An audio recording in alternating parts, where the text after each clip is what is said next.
नमस्ते, मैं हूँ डॉक्टर रोशनी टाक। वेलकम करती हूँ मेरे चैनल में एक बार फिर से पूरे दिल से। 27 नवंबर यानी कि कल काल भैरव जयंती। हाँ जी, काल भैरव जयंती और कल ही पड़ रहा है शनिवार।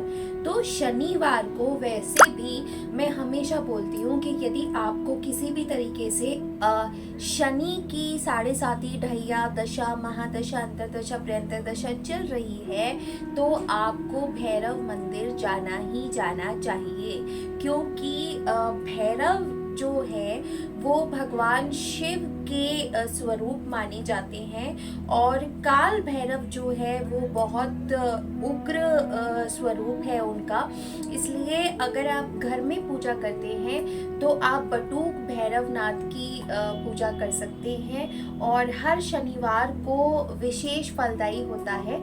लेकिन माघशेष यानी कि अगन्य मास की कृष्ण पक्ष की अष्टमी को काल भैरव जयंती मनाई जाती है, जो कि है कल और शनिवार के दिन 27 नवंबर को। तो सवेरे 5 बजे के लगभग से ही जो है अष्टमी तिथि आरंभ हो जाएगी, जो अगले दिन 28 तारीख तक रहने वाली है।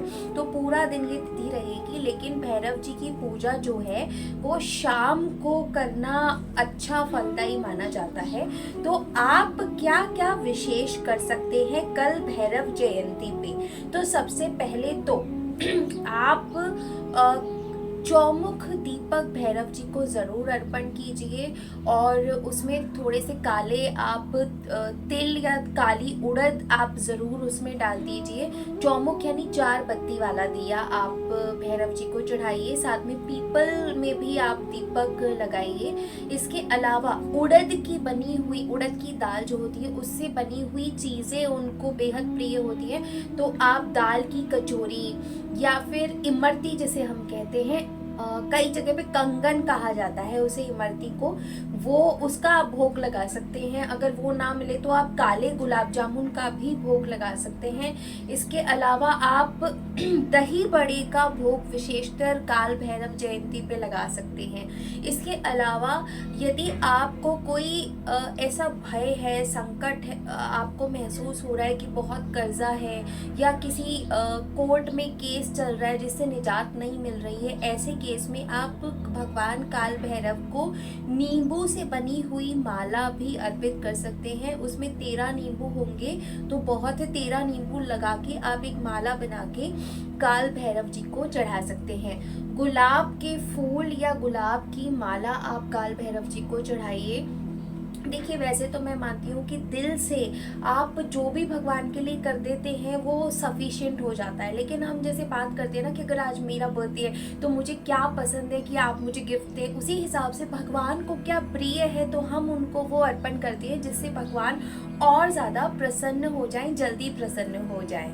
इनकेस यदि आपके घर के आसपास कहीं भैरव जी का मंदिर नहीं है, देखिए वैसे तो भैरव जी का मंदिर बहुत इजीली मिल जाता है, लेकिन मेट्रो सिटीज़ में अक्सर ये चीज़ें देखने को मिलती है कि आसपास में भैरव जी का मंदिर नहीं है। अगर 15-20 किलोमीटर दूर तक भी नहीं है तो फिर क्या करें? उस केस में घबराने की बिल्कुल ज़रूरत नहीं है। जैसा मैंने बोला कि काल भैरव जी जो हैं भगवान शिव के स्वरूप है, तो उस दिन आप भगवान भोलेनाथ की सेवा कीजिए दिल से और आपकी जो पूजा है, अर्चना है, आपकी प्रार्थना है काल भैरव तक पहुंच जाएगी।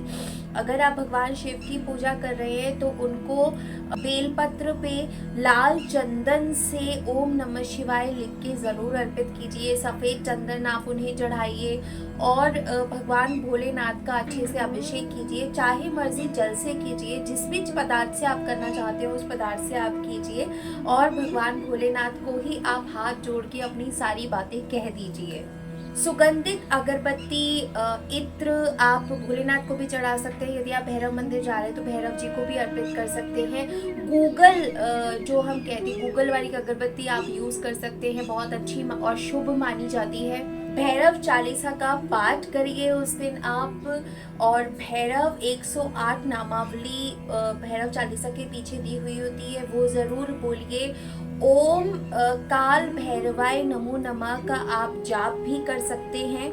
ये सब सिंपल चीज़ें थी जो आप कल के स्पेशल वाले दिन में काल भैरव जयंती पे काल भैरव जी के लिए कर सकते हैं। और जैसा मैंने बोला कि वो शिव स्वरूप है, तो आप ज़रूर उनकी पूजा करनी ही चाहिए।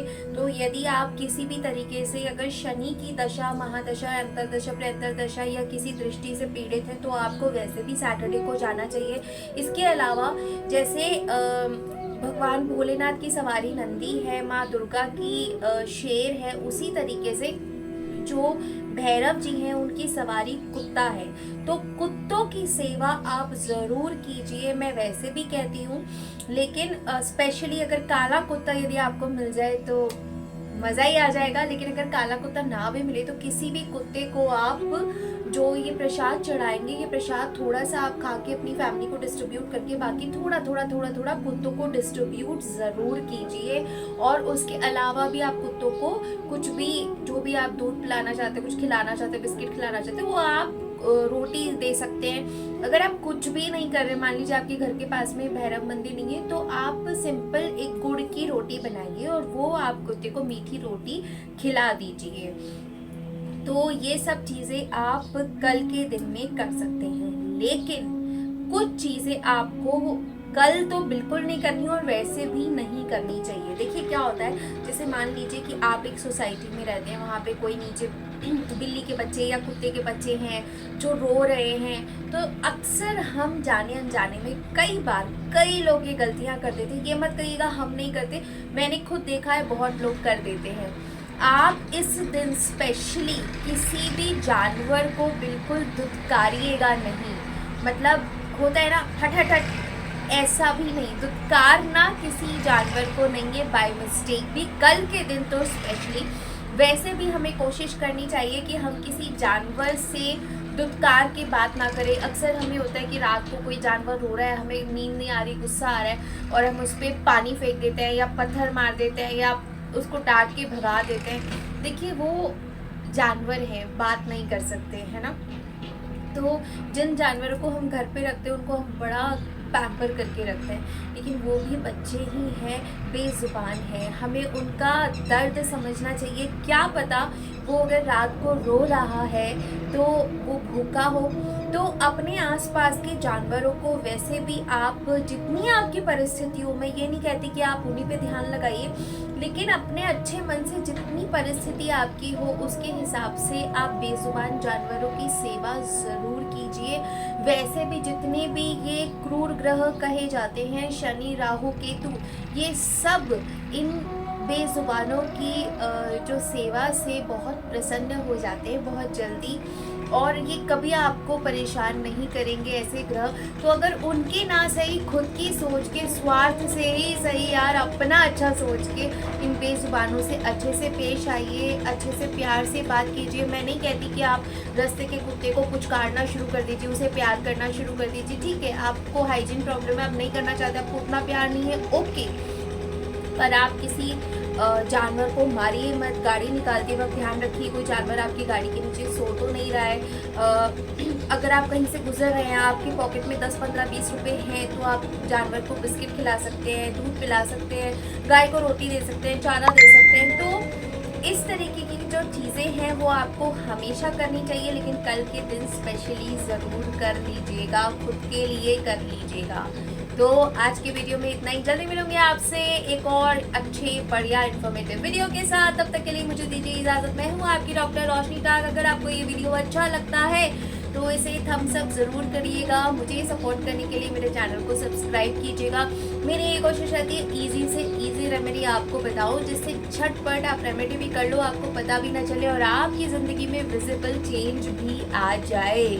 तो खुद से कीजिए ढेर सारा प्यार और अपना रखिए ढेर सारा ख्याल। अभी के लिए नमस्ते, जय श्री कृष्णा, राधे राधे, हर हर महादेव। कमेंट में ज़रूर लिख के जाइएगा।